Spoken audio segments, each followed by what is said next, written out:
आता बघूयात या घडीच्या काही महत्त्वाच्या बातम्या। केंद्रीय निवडणूक आयोगाची आज पत्रकार परिषद। जम्मू काश्मीरच्या निवडणुका घोषित होण्याची शक्यता।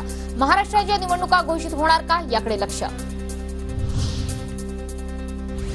मुख्यमंत्री एकनाथ शिंदे आज नाशिक दौऱ्यावर। सिन्नर तालुक्यातल्या शहा पंचाळे या गावात एकादशी निमित्त आयोजित अखंड हरिनाम सप्ताहाला उपस्थित राहणार।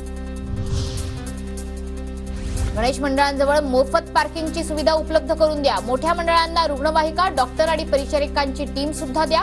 मुख्यमंत्री एकनाथ शिंदे यांचे निर्देश। विजेच्या मागणीत तब्बल 3000 मेगावॅटनं वाढ।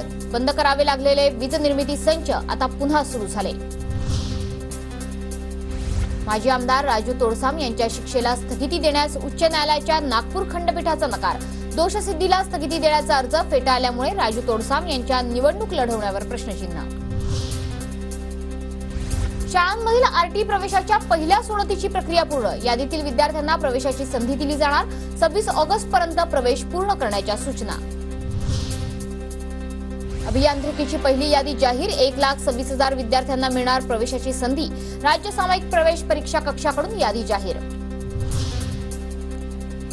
जीएसटी काउन्सिलची 9 सप्टेंबरला बैठक। केंद्रीय अर्थमंत्री निर्मला सीतारामन यांच्या अध्यक्षतेखाली दिल्लीत बैठक पार पडणार।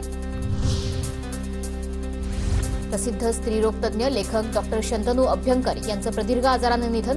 पुण्यातील दीनानाथ मंगेशकर रुग्णालयात वयाच्या 60व्या वर्षी घेतला अखेरचा श्वास।